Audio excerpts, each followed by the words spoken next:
Ողջույն հարգելի ունկնդիրներ, Հանրային ռադիոյի եթերում ենք մոր եւ մանկան հաղորդման շրջանակներում եւ այսօր զրուցելու ենք բժիշկ դիետոլոգ սննդաբան Լիդիա Այվազյանի հետ։ Բարև Լիդիա։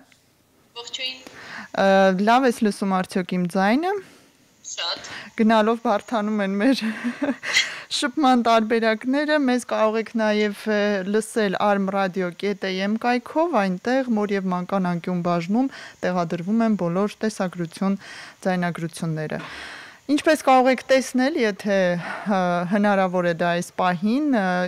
եւ լսողների համար էլ հատուկ նշեմ, որ ես ստուդիայում գտնվում եմ դիմակով եւ ձեռնոցներով։ Սրանք արդեն իսկ միանգամայն պարտադիր են։ Նույնիսկ հիմա ես ստուդիայում նստած եմ միայնակ, սակայն կրում եմ դիմակ։ Ինչու՞, որովհետև այս ստուդիայում մտնում եւ դուրս են գալիս բազմաթիվ մարդիկ եւ այսպիսի կանխարգելիչ քայլերը արդեն գնալով շատ կարեւոր են դառնում, քանի որ եթե հետևում եք կորոնավիրուսի դեպքերի թվերին, դրանք առայժմ աճում են եւ ինչպես այսպես կանխագուշակում են, պիկը դեռ առջևում է։ Այնպես որ խնդրում ենք, հորդորում ենք անպայման ամենուրեք տանից դուրս գալու հենց հաջորդ վարքյանից կրել դիմակ, անպայման դնել միանգամայն նոր ձեռնոցներ, ախտահանել ինչ հնարավոր է, որքան հաճախ հնարավոր է եւ անպայման լվացվել ամեն հարմար առիթի, ամեն անգամ, երբ դուք մոտակայքում կտեսնեք լվացարան եւ օճառ։ Ահա, այսպիսի հորդորից հետո Լիդիա վերջապես անցնենք մեր հարցերին, որովհետև ոչ պակաս կարևոր թեմայի մասին ենք զրուցելու՝ սննդակարգ եւ երեխաներ։ Ես շատ ակտիվ հետևում եմ քո Instagram-յան էջին։ Այն կոչվում է Դոկտոր Լիդիա Այվազյան, այն շատ օգտավետ է եւ այնտեղ դու բարձրացնում ես ամենահաճախ տրվող հարցերը ծնողների կողմից եւ ես ուզեցի ցանկացա շատ որ մենք ծավալվենք այսօրվա եթերի շրջանակներում, ել ավելի իրազեկենք ծնողներին, ուղղություն տանք, թե ինչպես մասնագիտական մոտեցմամբ, գիտահեն, ապացուցողական, վերջին հետազոտությունների հիման վրա ճիշտ եւ մաքսիմալ առողջ սնել երեխաներին։ Շատ կխնդրեի սկսեինք հավելյալ սնունդ կոչվածից, որովհետև տարին տարու վրա որոշակի բաներ փոխվում են։ Օրինակ առաջ ասում էին, որ մինչև 6 ամսական, դեռ 4 ամսականից սկսած որոշ մրգեր, բանջարեղեններ կարելի է ներմուծել, հետո արդեն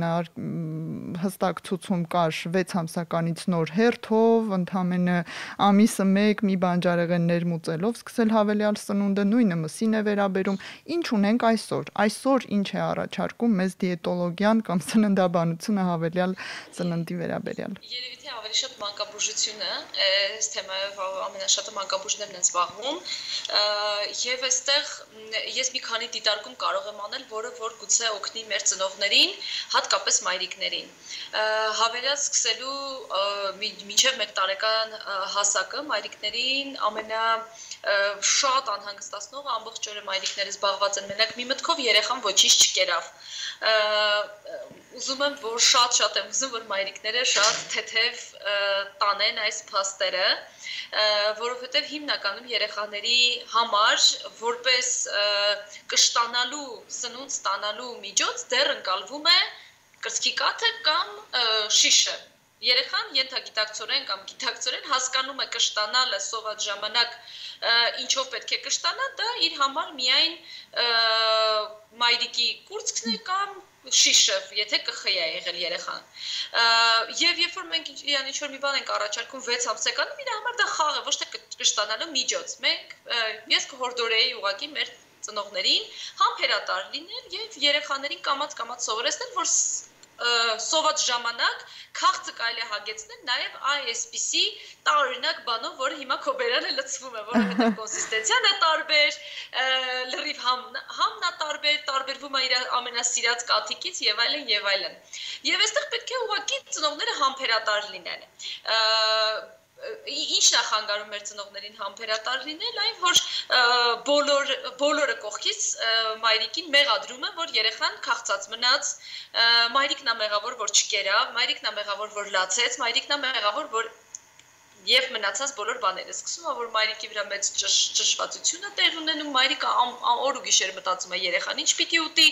մի բանը չի ուտում թափում է մյուս բանն է պատրաստում ես մի բանը չսիրեց էլ երբեք չի պատրաստում եւ այլն այստեղից են գալի բոլոր խնդիրները որոնք առաջանում են հավելել ավելացնելուց Այսինքն հիմնականում ավելի շուտ սրանք են քան բուն ուտելիքները բուն բանջարեղենը կամ շիլաները Շատ կարևոր է, որ 6-ից 8 ամսական հասակում, 8 մինչև 10 ամսականում երեխաներին բոլոր մթերքները կարողանանք տալ սովորեցնել, որ այսպիսի մթերքներ կան։ Շատ կարևոր է, որ նաև ոչ այդ մթերքները բոլորը միասին չտալ, բայց նաև այդ քո ասած sense չերկարացնել ժամանակահատվածը, հա, օրինակ մի ամիսը մի հատ գազարիկ ենք տալի եւ մի շաբաթ գազարիկ ենք ուտում։ Չէ, հետո ալերգոլոգները Հետո էլ զարմանում ենք ինչու երեխան երրորդ օրից այլևս գազարիկը չի ուզում, որովհետև բնականաբար ձանձրացել է։ Այո, կամ մնացած մթերքները ինչի չկերա, որովհետև մի ամիս մենակ գազարին էր սովորում եւ դուրս մնացին կաբաչոկը, բրոկոլին, կաղամբը, չգիտեմ, մնացած բոլորը, որոնք որ պիտի ինքը փորձել, որ իր մոտ այդ համային սովորեցնել ձևավորել։ Իմիջիայլոց մի քիչ ավելի հետ գնանք, շատ կարեւոր է նաեւ կրծքով կերակրելու շրջանում, որ մայրը շատ բազմազան սնված լինի, որպիսի երեխայի կաթը, նաև կաթի միջոցով է առաջի համերը երեխան զգում, կաթին անցնում են շատ համեր մեր սննդից, դրա համար ինչքան բազմազան է սնվում կրծքով կերակրող մայրը, այնքան ավելի հեշտ է եւ սովոր է երեխային, երբ որ ինքը իհարկե կոնսիստենցիան ուրիշ է, մեկը համ ավելի սուր է, բայց ամեն դեպքում հիշացնում է ինչ-որ համ, որը ինքը արդեն գիտի ու բան արել։ Դրա համար նախ եկեք սկսենք մայրիկների կրծքով կերակրող մայրիկների սննդակարգը չկրճատել, չքչացնել, Ես եզում ասել, այն նույն, այո, բոլորը ասում են, սա հանկարծ չուտես, սրանք միայն խաշած, սրանք ալերգիկ են, սրանք գունավոր են, սրանք գազեր են առաջացնում եւ վերջում կերակրող մայրիկի սննդակարգում մնում է բառացիորեն 4-5 տեսակ ինչ-որ բան։ Այո, շատ ճիշտ է նկատել, հենց այդպես է տեղի ունենում, հետո ուզում եմ որ երեխան ուտի, չգիտեմ, 15 մթերք մեկ օրվա ընթացքում, որտեղից ուտի, եթե ինքը սովոր չի եղել։ Ամեն դեպքում հիմա եկեք անցնենք բուն մթերքներին։ Ամենաառաջի վախերը, որ մայրիկների մոտ առաջանում են, դա ալերգիաներն են, որ երեխան ինչ-ինչ պատճառներով կարող է ունենալ ալերգիա։ Ալերգոլոգները հիմա ալերգոլոգիական ուղեցույցներում նշում են, որ կախված չի երեխայի ներմուծման տարիքից ալերգենը, այսինքն եթե ընկուզեղեն ենք ներմուծում սննդակարգ, եթե երեխան ընկուզեղենի նկատմամբ Օրինակ դիցուկ վերցնենք պնդուկը։ Պնդուկի նկատմամբ ունի ալերգիա, իրան ներմուծես 6 ամսեկանում, թե ներմուծես 1 տարեկանում ինքը կունենա ալերգիա դրանից։ Շատ հստակ պետք է նշել, որ մեղրը ոչ թե որպես ալերգեն ենք հանում սննդակարգից, մեղրը որպես երեխաների շրջանում բոտուլիզմի վտանգ ներկայացնող մթերք ենք հանում մինչև 1 տարեկան երեխաներից։ Սա այն մթերքն է, որը խստակ պետք է բացառենք մինչև 1 տարեկան երեխաների սննդակարգից։ Եվ սա ալերգիաների հետ ընդհանրապես կապ չունի։ Եվ խորհուրդ չի տրվում կատնամթերք պարունակող մթերքներ մինչև 1 տարեկան, որովհետև այստեղ էլ գաստրոենտերիտների հավանականությունն է բարձրանում երեխաների շրջանում։ Դրա համար կաթ ու կատնամթերքը տեղափոխում ենք մինչև նույնիսկ կատնաշորը Նույնիսկ կատնաշորը Լիդիա, որովհետև տանը պատրաստած կատնաշորի մասին էլ այսպես դրական բաներ ասում են, միայն խորհուրդ է տրվում կաթ որպես հավելում շիլաներին ավելացնել, ոչ թե մեկ բաժին կաթ կարելի է խմել, այլ մի քանի փոքրիկ գդալի կաթ կարելի ավելացնել շիլային, բայց ամերիկացիները անգամ սա չեն խորհուրդ տալի, ասում են կատնախառնուրդ կամ կրծքի կաթով պատրաստեք շիլաները։ Այսինքն եթե շիլա եք պատրաստում հացահատիկներից, կատնախառնուրդով եք անում կամ կրծքի կաթով ենք բացում, կամ ուղղակի ջրով։ Եվ մնացած ամեն ինչը հերթով ներմուծելով շատ արագ կարելի է մոտ 1-2 ամսում բոլոր մթերքները երեխային հրամցնել, փորձ տալ, որ երեխան փորձի, ամեն օր ինչ-որ մի նոր բան պատրաստելով։ Եվ այստեղ անգամ հիմա հերթականության վրա չեն ֆիքսվում Ճիշտ ասում են բանջարեղեններն աշխատեք մի քիչ ավելի շուտ առաջարկել, որտեղ երեխաները կարող է քաղցր համով բաները ուտեն եւ իրենց դուր չգա, բայց ամեն դեպքում եթե դա ավելացված շաքար չէ, ռաֆինացված շաքար չէ, մնացած բոլոր մթերքները այնքան սուր ազդեցություն չունեն երեխայի հիմքի վրա, որ ինքը միայն մի բան ուտի եւ մնացածից հրաժարվի։ Շատ կարեւոր է, որ երեխայի սննդակարգը լինի բազմազան, եւ այս բազմազանությունը մենք հենց պետք է ներմուծենք այդ 6 ամսեկանից մինչեւ 10 մի տարեկան երեխային ծանոթացնելով շատ մթերքների հետ։ Մսի մասին ինչ կասեք, Լիդիա, մսի եւ հատկապես ուրեմն ձկնատեսակների, նաեւ մեզ խնդրում են հատուկ անդրադառնալ ձվին։ Ձվի վերաբերյալ էլ ուրեմն առաջ համարվում էր, որ այն շատ ծանրամարս է, վերջերս սկսեցին ասել, որ խաշածություն կարելի է ամեն օր նույնիսկ 2 հատ ուտել, հիմա ինչ ունենք։ Հիմա ունենք, որ ձուն դա բան չի, ամեն եւին էլ վախենալու մթերք չէ, կարելի է առաջարկել երեխային, բայց միևնույնն է մենք ասում ենք, որովհետեւ շատ են սիրում երեխաները եւ ամենահաճախ տրվող մայրիկների հարցն է, ամենակարևորը որ երեխայի սննդակարգի մնացած մթերքները դուրս չգան ձվի պատճառով, երեխան ձու սիրեց, մենք խաշեցինք, տվեցինք իրեն, առավոտը կերավ Նախ շիլա չկերավ, բանջարեղեն չկերավ, լավ, օքեյ, ցերեկը կուտի, բայց ցերեկը էլի ոչինչ չկերավ, մենք նորից ձու տվեցինք իրեն։ Այս արդեն չի կարելի։ Այո, այստեղ ոչ թե հենց ձուն է խնդիրը, որ ինչ որ մի բան կանի երեխայի հետ այս ձուն, այլ այն, որ ինքը մնացած կարևոր բաները չի ուտում, ինչքան էլ օգտակար հատկություններ շատ ունենա ձու, շատ լավ սպիտակուցի աղբյուր է եւ այլն, ինքը ամեն ինչով չի կարող ապահովի, ամեն ինչ կարող է երեխայի օրգանիզմում, ամեն ինչով կարող ենք երեխայի օրգանիզմը ապահովել, եթե իրեն տանք բազմազան, այդ շատ կարևոր է, անգամ այսպիսի թիվ կա, Լուսի ջան, չգիտեմ, կարող եք օրինակ սկսել փորձել ձեր երեխայի վրա հաշվարկներ անել, տեսնել այդքան մթերք ուտումած է, չէ՞։ Մեկ շաբաթվա ընթացքում երեխան 50-ից 60 մթերք պետք է ուտի։ Մենք սովորաբար օգտագործում ենք 10-10 քանի մթերք մեր ռացիոնում։ Պատկերացնում եք ինչքան է տարբերություն 50-ից 60 մթերք որտեղից գտնենք։ Մեկ շաբաթվա ընթացքում, այսինքն դա հաշվում է նաև այսպես, հա, բոլոր լոբազգիների բազմազանությունը։ Բոլոր մտքերը, բոլոր բանջարեղենները։ Այո, բոլոր բանջարեղենները, բոլոր հատիկավորները, ոչ միայն մի հատիկավորով սահմանափակվենք, հա։ Օրինակ շատերը հարցնում են մակարոնը վնասակար է, մակարոնը վնասակար չի, եթե դուք այդ մի հատիկավորը չեք տալի երեխային։ Լավ կլինի, որ շաբաթը մի անգամ մակարոն ուտի, մյուս անգամ հնդկածավալ բրինձ, հաճար, բլղուր, այսինքն այս բազմազանությունը շատ ավելի կարևոր է, քան մակարոնի ինչ որ վնասակարությունը։ Ոնց որ թե մոտ 35-ից 40-ի հասնում ես, հիմա իմ մտքում արագ հաշվեցի, բայց դա այն դեպքում Լիդիա ջան, իմ երեխան բացառիկ լավ եւ բազմազան ուտող երեխա է համարվում, որովհետեւ շատ միրգ բանջարեղեն, ընդեղեն շատ է ուտում, բայց ընդունիր, որ երեխաներ կան մինչեւ 5-6 տարեկան ընդհանրապես բանջարեղեն չեն ուտում, մրգերից ուտում են միայն բանան ու խնձոր ենթադրենք, ընդեղենից էլ ուտում են միայն բրինձ, հնդկածավալ եւ մակարոն։ Այստեղ շատ կարևոր մոտեցում կան, իրոք նոր մոտեցում է, այս մի քանի տարվա ընթացքում են այդ մոտեցումով սկսում շարժվել, երեխայի ոնց է թարգմանվում, մի սնունդ բոլորի համար, ընտանիքում մի սնունդ բոլորի համար, այսինքն մեկ մենյու օրինակ, Մեկ մենյու, հա, չենք առանձնացնում, որ այ դու 2 տարեկան ես, քեզ պետք է այս շիլան ուտել, իսկ մենք այս պիցցան կուտենք, չէ,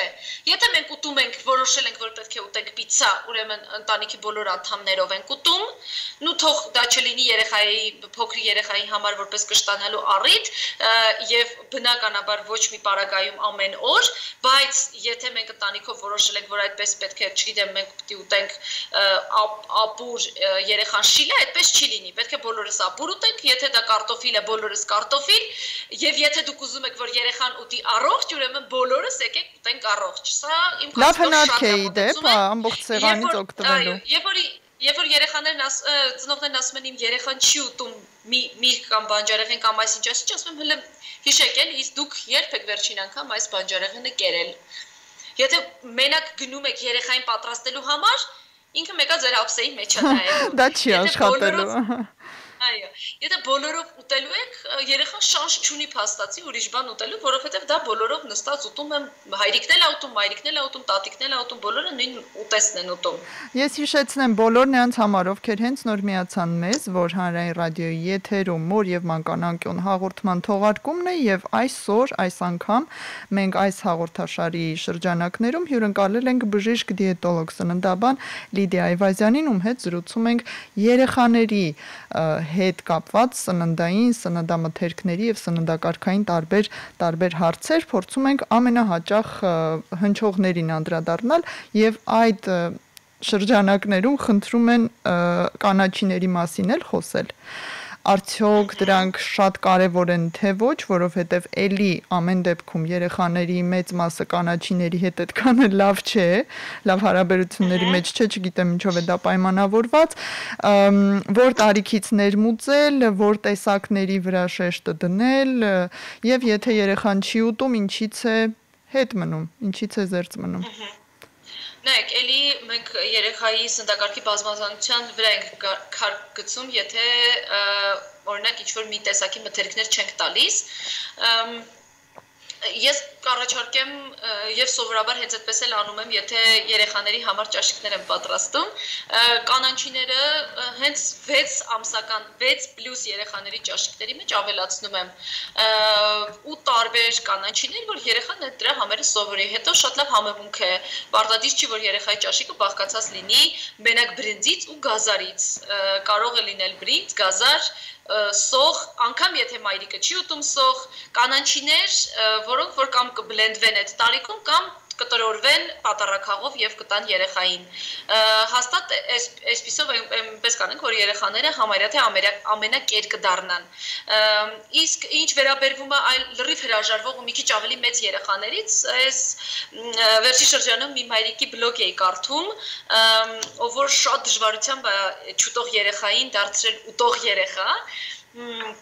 Ինքը սկսել է պատրաստել երեխայի համար շատ հետաքրքիր ու հաճելի մթերքներ եւ այսպիսի մի փորձով էր կիսվում, ասում էր, որ իմ երեխան երբեք սպանախ չի կերել, բայց սիրում էր շատ տանը պատրաստված այն վաֆլինիցաները, որ վաֆլի են պատրաստում տանը բանով։ Այո,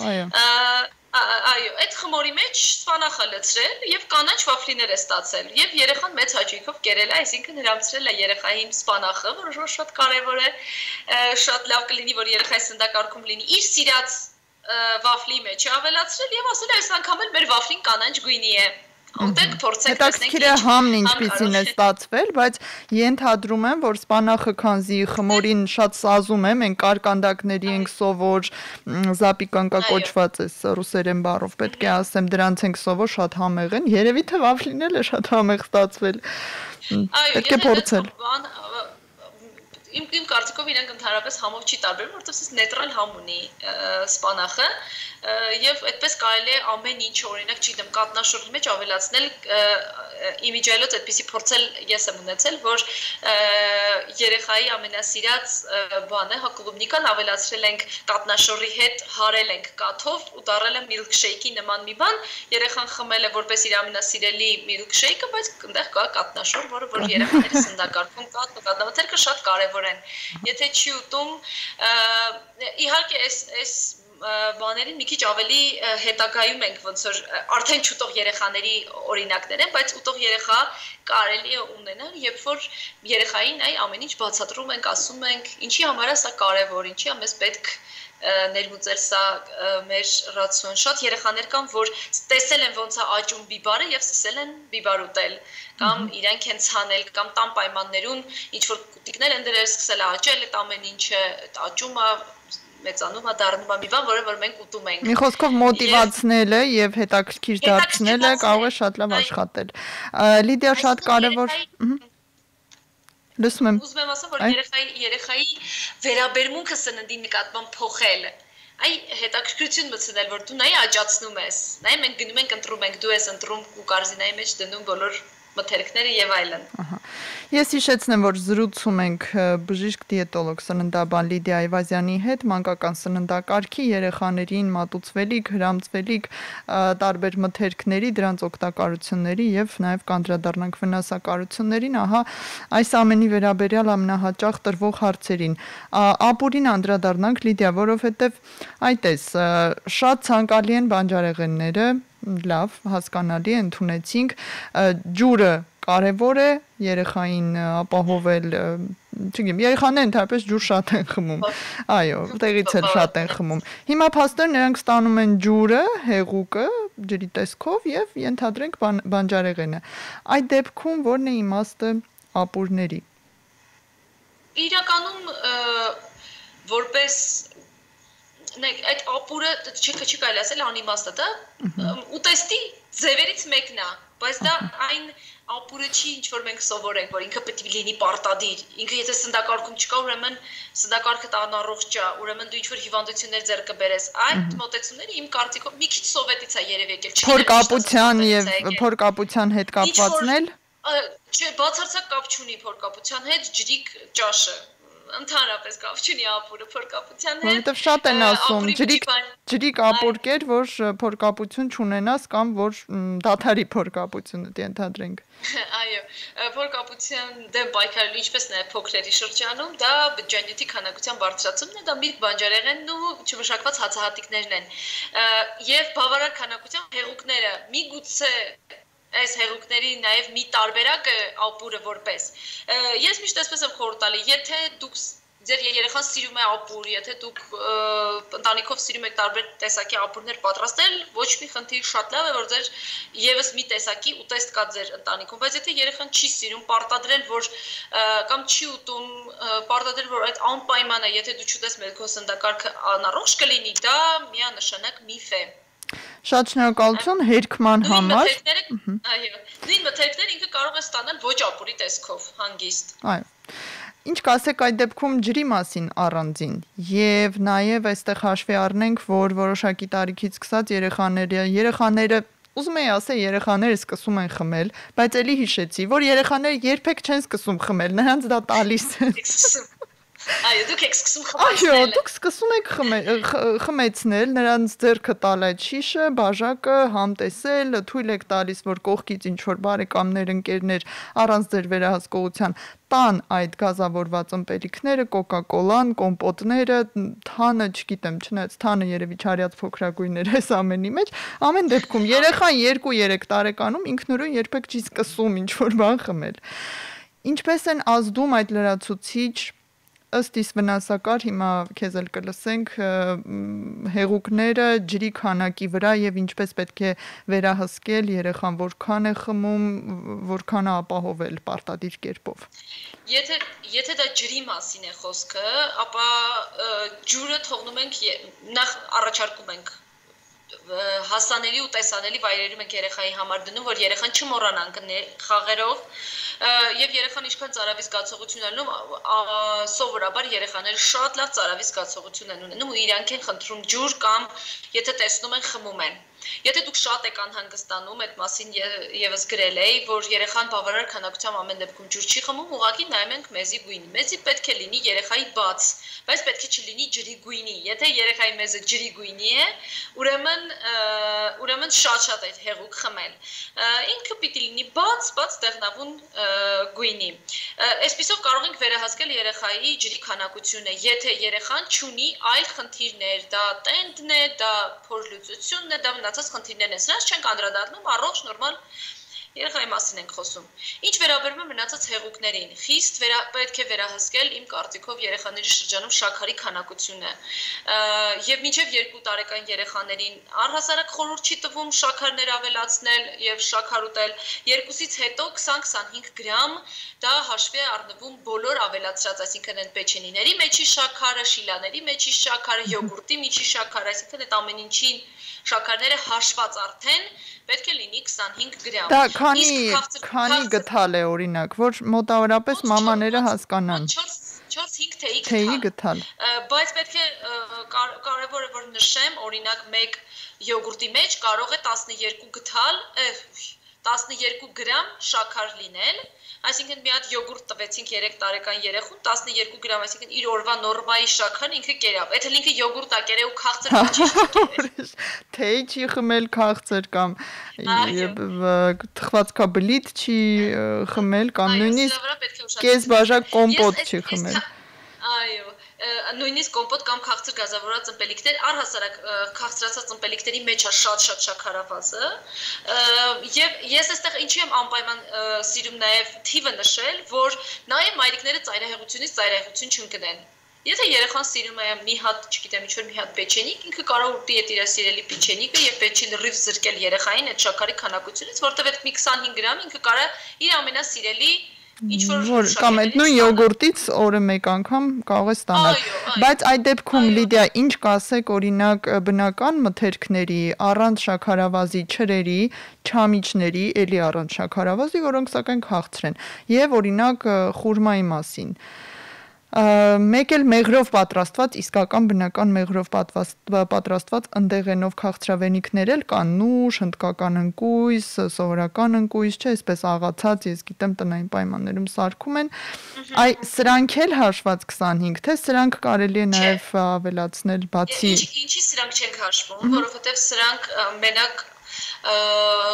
դատարկ շաքարներ չեն, իրենք պարունակում են բոլոր չորամրգերը, բոլոր մրգերը պարունակում են նաև բջջանյութ, ինչով է մեզ օգնում բջջանյութը, բջջանյութը դանդաղեցնում է շաքարների ներծծումը, այսինքն նույնը չէ, ինչ խնձորի միջի 5 գրամ շաքարը, ինչ մեկ թեյի գթալ շաքարը, խնձորի միջի 5 գրամ շաքարը կեսով չի ներծծվում կամ շատ դանդաղ են ներծծվում, որովհետև խնձորը ունի նաև այդ չմարսվող թելիկները, բջջանյութը, որոնք իրեն խոչընդոտում են արագ ներծծվելուց։ Իսկ ավելացված շաքարները այդպիսի հատկություն չունեն։ Դրա համար չորամրգերի, առանց շաքար պատրաստված չորամրգերի եւ մնացած այդպիսի բնական քաղցրերի մեջ հիմնականում հաշվի չեն առնում, եթե իրենց միջի բանը պահպանված է, բջջանյութը պահպանված է, բայց պետք է ասեմ, որ մնացած բնական կոչվող փոխարինիչները համարում ենք որպես այդ 25 գրամ, այսինքն եթե երեխային տալիս ենք տապինամբուրի սիրոպ, ոնց էր հայերեն, գետնախնձորի օշարակ, եւ համարում ենք, որ ով մենք շաքարը փոխարին չեք օգտագործել, նորից գետնախնձորի օշարակի քանակությունը պետք է հաշված լինի այդ 25 գրամի չափով։ Այստեղ չափականակի մեկը հետև մենք կարող է լավ բան ենք արել սովորական շաքարը փոխարինել են գետնախնձորի օշարակով, մի քիչ միկրոէլեմենտները շատ կլինեն, բայց չափականակի վրա դա չի ազդի, պետք է նույն չափականակով տանք, որովհետև նույն ձևով կարիես կառաջանա երեխաների մոտ եւ կարող է բերել նաեւ ճարպակալման։ Լիդիա, եւս մի շատ հաճախ հանդիպող հարց ջրին վերաբերող երևի թե էլի նորություն չեմ ասի, որ նախադպրոցական տարիքի եւ կրտսեր դպրոցական տարիքի երեխաների մոտ հաճախ հանդիպում է փորկապությունը կամ ավելի մի քանի օրը մեկ այսպես զուգարան գնալու հարցը։ Տարբեր մոմիկներ են գործածվում, տարբեր ինչ-որ միջոցներ, դեղամիջոցներ եւ այլն։ Ջրի քանակն ավելացնելով այս հարցը կարելի է լուծել, թե միայն բջջանյութ եւ մոմիկ ու դեղորայք։ Նայեք, ջրի քանակությունը օգնում է այն ժամանակ, եթե մենք բավարար քանակությամբ բջջանյութ ենք տալիս։ Մի հատ հեսա մեխանիզմը բացատրեմ, մոտավորապես կպատկերացնեն մեզ նայողները։ Աղիները գործում են, երբ որ աղիների պատը սեղմվում է, սեղմվեց պատը, լցվեց պատը, սեղմվեց, սիգնալը գնաց գլխուղեղն ասաց պետքա դատարկել, հետ սիգնալ տվեց, աղիներն աշխատեցին, աղիները գործեց։ Մեր աղիները լցվում են այն ժամանակ, երբ որ այդ չմարսվող թելերը, որ վերևի հարկերում չեն մարսվել, իջել հասել են մինչև հաստաղի, չմարսվող թելերը շատ են։ Այդպիսի չմարսվող թելեր էլ առանձին կարող են կուտել, օրինակ ցորենի թեփը, լրիվ չմարսվող բան է, որը որ մինչև վերջ ստամոքսային տրակտում մինչև վերջ գնում է եւ ոչ միտեղ չի մարսվում, ինքը մինչև վերջ հասնում է եւ ինչքան շատացնում ենք իրան սննդակարգում, ամբողջահատիկ հաց ուտելով, չմշակած հացատիկներ ուտելով, հենց թեկուզ ցորենի թեփը ինչ որ բաների մեջ խառնելով, այդ աղիները ավելի շուտ են լցվում ու սեղմվում։ Սակայն երբ որ մենք արհեստականորեն ոչ թե բանի մրգերի միջոցով ենք այս բջջանյութ ավելացնում, որտեղ մրգի հետ նաև հեղուկ ենք խմում, այլ ուղղակի ցորենի թեփ ենք ավելացնում։ Շատ կարևոր է, որ այս ցորենի թեփի հետ հեղուկ խմենք, որտեղ ցորենի թեփը ուռճում է եւ ավելի շուտ է այդ էֆեկտին հասցնում։ Այսինքն այստեղ առանձին ջուրը ոչինչ չի անի, թեփը նույնիսկ առանց ջրի կարող է վնասել։ Իսկ եթե բավարար քանակությամբ ջուր խմեցինք եւ թեփը կերանք, ինքը սիրուն ուռճում է, աղինի պատերը սեղմվում են եւ աղիները սկսում է գործել։ Այսինքն մեծ 80-90% դեպքերում ֆունկցիոնալ է լինում երեխաների մոտ փորկապությունը, առաջանում է օրինակ, երբ որ երեխաներին տանում են մանկապարտեզ եւ առավոտը երեխաները շտապում են։ Իրանք կարող են պահել, որովհետև շտապել են, իրանց ռիթմով չեն արթնացել, չեն նստել իրանց գիշերանոթի վրա, չեն, այդ պրոցեդուրան արագացված է։ Արարողությունը փոքրիկ բաց են թողել, իսկ երեխաները շատ արարողակարգային են։ Այո, շատ ճիշտ է։ Գնացին մանկապարտեզ, այնտեղ կարող է իրենց հարմար չլինի, իրանք ամաչեն, ու շատ տարբեր խնդիրների պատճառով էլի պահեն։ Եվ այսպես մի քանի ժամանակ պահելուց հետո ֆունկցիոնալ փորկապություն է առաջանում։ Այստեղ շատ կարևոր է, որ երեխաների այդ սովորությունները նորից հետ բերել, որ առավոտը մի քիչ կարող է շուտ արթնացնել, երկար նստացնել, ինչ-որ բան տալ ուտի, որ աղիները նորմալ գործեն, հենց կարելի է ինչ-որ, չգիտեմ, ջուր խմացնել, չորամրգեր տալ երեխան ուտի, ինչ-որ բանով այդ նորից ֆունկցիան հետ բերել, որ երեխան պետք է առավոտյան մի քիչ ավելի կարճ ժամանակում իր գործողություն անի, որտեղ մենք հիմա գնում ենք արդեն մանկապարտեզ։ Բայց բնականաբար սննդակարգը մեծ նշանակություն ունի։ Հիմա երեխաները երբ որ մի քանի մթերք են ուտում, հիմնականում այդ մթերքները մակարոն, կարտոֆիլ, նրբերշիկին էլ կուզեի անդրադառնալ, մանկապարտեզներում դեռ կամ մանկապարտեզներ, որտեղ տրվում են հավի կամ սովորական նրբերշիկներ, որքան դեմ եք դուք դրան։ Ես գիտեմ, որ դու շատ դեմ ես, հստակ, շատ եմ կարդում քեզ,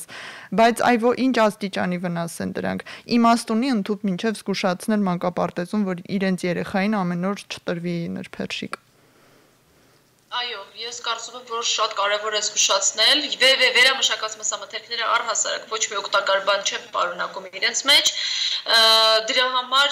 անգամ եթե մտածում եք, որ գոնե միշտ չի ուտում նրբերշիկ ուտի, այս տեսանկյունն էլ է շատ սխալ, որովհետև երեխային տալիս ենք մեծ քանակությամբ աղ, ջարբեր, քիչ քանակությամբ սպիտակուց, որը որ համարյա չկա նրբերշիկների մեջ, այնպես որ շատ ավելի լավ կլինի, որ չգիտեմ, երեխան միգուցե այդ սննդընդունումը բաց թողի, քան ուտի ինչ-որ անհասկանալի բան, մանավանդ եթե դա շատ լավ որակով չի, որի մեջ գոնե մի քիչ կասենք մսի քանակությունը կարող է շատ լինել, կամ օրինակ մանկական, որի մեջ կարող է աղը ավելի քիչ արած լինեն։ Իսկ սովորական նրբերշիկները կամ վերամշակած մնացած մսամթերքները պարունակում են մեծ քանակությամբ աղ, ճարպ, որը որ երեխայի սննդակարգում մինիմում պետք է հասցնել։ Քիչ պետք է ամեն դեպքում առաջարկել։ Բոլորնանց համար ովքեր նոր միացան մեզ, ես եւս մեկ անգամ հիշեցնեմ, որ Հանրային ռադիոյի եթերում Մոր եւ Մանկան հաղորդման թողարկումն է եւ մենք զրուցում ենք բժիշկ դիետոլոգ սննդաբան Լիդիա Այվազյանի հետ մանկական սննդամթերքի երեխաներին տրվելիք օգտակար եւ վնասակար տարբեր մթերքների մասին եւ մի մամա մեզ շատ խնդրում է անդրադառնալ ցիտրուսների, մասնավորապես լիմոնի, լայմի օգտակարությանն այն առումով, որ ասում են դրանք նիհարեցնում են։ Մաման հարցնում է, եթե ես ջրի մեջ ավելացնեմ լիմոնի կտոր, երեխային շատ առաջարկեմ ցիտրուս ու նաև կոճապղպեղ, այսպես որպես լրացում, արդյոք դրանք կարող են նպաստել, որ նա ազատվի ավելորդ քաշից, երեխան թմբլիկ է։ Երեխան ավելորդ քաշից ազատվի, հասկացա։ Նայեք, ոչ մի ձևով չեք նպաստի երեխայի ավելորդ քաշից ազատվելու հարցում լիմոնի հյութը կամ ցիտրուսի որևիցե տեսակի հյութը չի նպաստում քաշ նվազեցնելուն, քաշ նվազում է այն ժամանակ եւ ավել կամ կարգավորվում է կամ չի ավելանում այն ժամանակ, երբ որ ավել սննդի միջոցով ավել էներգիա, ավել կալորիաներ չենք ուտում։ Փորձում ենք կարգավորել երեխայի սննդակարգը, դա անում ենք շատ նուրբ, որովհետեւ այդ տարիքի երեխաները շատ զգայուն են ամեն մի արտահայտության հետ կապված։ Դուք պետք է սկսեք միայն ամբողջ ընտանիքի սննդակարգը վերահսկելուց, չկա այդպիսի մթերք, որ պետք է սա հայրիկը ուտի, կոկա-կոլան հայրիկի համար է սառնարանում, ոչ մեկ պիտի չխմի կոկա-կոլա, եթե երեխան չի խմում, ոչ մեկ պետք է չուտի տորթեր, եթե երեխային սննդակարգը անհրաժեշտ է եւ ինքը պիտի չուտի, եւ բոլորը պիտի ուտեն երեխային նման սննդակարգ, մեծ քանակությամբ բանջարեղեններ, նորմալ քանակությամբ մսի քանակություն, քիչ քանակությամբ fast food, հիմնականում երեխաները ճարպակալում ունենում են կամ ավելորդ քաշ ունենում են, երբ որ շատ են ուտում fast food-երը եւ այն երեխաները, որոնք չուտող են իմիջիալից հետո վերածվում են միայն fast food ուտող երեխաների, եւ այն երեխաները, ովքեր որ շատ քանակությամբ շաքար կամ շաքար պարունակող մթերքներ են ուտում։ Ինչու շաքար պարունակող սննդամթերքներ, այդ բուլկի, թխվածքաբլիթ, վաֆլի եւ այլն չեն մտնում fast food-ի մեջ։ Ինչ որ տարբերություն կա, ուզում եմ հասկանալ հիմնական։ Ըստ էության ոնց որ թե տարբերություն չկա։ Դուք ինչ վնասն ասում եք fast food-ի վերաբերյալ, նույնը վերաբերում է շաքարի, ռաֆինացված, ոչ մի տարբերություն ըստ էության։ Այո, շատ ժամանակ նաև երեխաներին կարող են խաչապուրի առնել եւ երեխան ուտի խաչապուրի, բուրգեր չուտի, իրականում խաչապուրին հայկական fast food-ի տարբերակ է։ Դե այստեղ ասում են, որ շերտավոր, ասում են, որ շերտավոր խմորը ավելի էսպես թեթև է ամեն դեպքում, քան բիսկվիտային խմորը, տարբեր արդարացումներ կան։ Եթե կյանքում մեկ անգամ շերտավոր խմոր պատրաստած մայրիկ լինի, կիմանա, որ ամեն շերտի բարձրության գրավականը լավ մարգարինն է, դրա համար իսկ երեխաների սննդակարգում մարգարինը պիտի լինի, առհասարակ մեր բոլորիս պիտի լինի, այո, չպիտի լինի 1%-ից պակաս, այ համարյա պետք է չլինի, առավել եւս երեխաների, եթե դուք ինքներդ չեք պատրաստել այդ խաչապուրին հենց կարակով լավ որակի, այն էլ քիչ քանակությամբ պիտի տակ, որովհետեւ կարակի քանակությունն էլ է գերազանցում, մի առաջարկեք ձեր երեխային։ Դրա համար ուզում եմ նաև զգուշացնել, որ դուք ասացիք բուլկին, այ հենց խաչապուրին էլ fast food-ի տարբերակներ են, որոնք fast food արագ սնունդ առնում ենք, որպեսզի կշտանանք ինչ-որ մի ժամանակահատվածում, դա պետքա չլինի, պետքա լինեն սննդությունների հստակ ժամեր։ Այ ես ժամերի մասին էլ կուզեի վերջում խոսեինք, այ նախադպրոցական, կրծեր դպրոցական եւ արդեն դրանից բարձր տարիքի երեխաներ քանի անգամ օրական պետք է ուտեն, ինչ սկզբունքով ժամերն ընտրել, այսպես ասած։ Նայեք, լավ կլինի 2-3 ժամը մեկ սննդընդունում ունենան ու շատ լավ կլինի, եթե սննդընդունների արանքում տարբեր բաներ չուտեն։ Հեսա կասեմ ինչի համար։ Նախ առաջինը, որ շուտ պետք է երեխաներ ուտեն, որտեղ իրանց ստամոքսը փոքրիկ է, իսկ էներգիան իրանք շատ են ծախսում եւ իրանց շատ էներգիա է պետք աճի համար։ Դրա համար իրանք համարյա մեծահասակներին հավասար կալորիաներ են ընդունում, բայց փոքրիկ ստամոքսով, այսինքն իրանց շատ կարևոր է փոքրիկ, բայց կալորիական ու հագեցած սննդընդունումները։ Մյուսը, որ իրանք պետք է սննդընդունումների արանքում ոչ մի բան չկրծոտեն, որովհետև դա շատ վնասակար է ատամների համար։ Դրա համար 2-3 ժամը նորմալ ժամանակահատված է, որ ուտեն եւ այդ 2 ժամը ոչինչ չուտեն, որպեսզի ատամները մաքուր մնան, անդադ այդ կրծոտելով իրեն կարիես չառաջացնեն։ Այստեղ նաև մանկաբույժները շատ մեծ ուշադրություն են դարձնում սրա վրա, դրա համար հատուկ խորհուրդը գալիս է։ Այսինքն այստեղ երկուսը մեկում է եւ ավելորդ քաշ, անիմաստ ախորժակի փակում, այսպես ասած։ Այո։ Անիմաստ կալորիաներ պարզապես երեխայի օրգանիզմ չեն մտնի եւ կխնայվեն ատամները փաստորեն։ Այո, շատ ճիշտ է։ Շնորհակալություն Լիդիա, ես եւս մեկ անգամ հարգելի ունկնդիրներ հիշեցնեմ, որ այսօր մոր եւ մանկան անկյուն հաղորդման շրջանակներում մենք զրուցեցինք բժիշկ դիետոլոգ սննդաբան Լիդիա Այվազյանի հետ։ Ես նորից պետք է հիշեցնեմ, որ Լիդիան վարում է շատ գեղեցիկ, շատ բովանդակալից բլոգ Instagram-ում դոկտոր Լիդիա Այվազյան, այո, հեսա լրիվ անշահախնդիր հիմա ուզում եմ հայտարարել, որ ես իմ երեխային հստակ մեծացնում եմ քո խորհուրդներով, ուղղորդումներով եւ ընդ որում ամեն 6 ամիսը մեկ մի հատ այսպես check-up եմ անում, տեսնեմ այ հիմա այս տարիքի շրջանակներում մենք ճիշտ ուղղությամբ ենք արդյոք շարժվում, այնպես որ հարգելի մամաներ, պապաներ, ինչու՞ չէ նաև տատիկներ, որովհետև մեր օրերում տատիկներն էլ են, մեծ մասամբ տատիկներ շատ են զբաղվում, մասնակցում, միացեք եւ դուք նույնպես օգտվեք ահա այս բլոգից։ Լիդիա, շատ շնորհակալություն կիրառելի օգտակար հարցազրույցի համար, հարգելի ունկնդիրներ, հիշեցնեմ, որ տեսագրություն, ձայնագրությունները կարող եք գտնել armradio.am կայքում եւ ես ներողություն, իմ շունչը մի փոքր կտրվում է, որովհետեւ ես առաջին անգամ եմ եթերը վարում դիմակով, ձեռնոցներով, պետք է, հարգելի ունկնդիրներ, այս օրերին պետք է, որովհետև եթե նույնիսկ ձեզ թվում է, որ ահա դուք նստած եք աշխատավայրում, սենյակում մենակ, իրականում դա այդպես չէ, այդ սենյակ ներս ու դուրս են անում բազմաթիվ մարդիկ եւ դիմակը կարող է ամեն դեպքում ձեզ պաշտպանել։ Եթե ինքնաշեն դիմակներ են, չմոռանաք լվանալ, եթե այսպես պատրաստի սովորական բժշկական դիմակներ են, չմոռանաք 2-ից 4 ժամը մեկ փոխել, նայած ինչքան որքան եք օգտագործել, չմոռանաք տանից դուրս գալուց անմիջապես հետո դնել միանգամայն նոր ձեռնոցներ, պարբերաբար, օրինակ ես 15 րոպեն մեկ եմ ախտահանում ալկոգելով ախտահանել եւ անպայման լվացվել առաջին իսկ հարմար առիթով։ Հենց տեսակ լվացարան օճառով մոտենում եք եւ 20 վայրկյան հաշվելով լվանում եք ձեռքերը եւ շարունակում եք ապրել։ Հուսանք, որ շուտով կավարտվի այս օրերը եւ մենք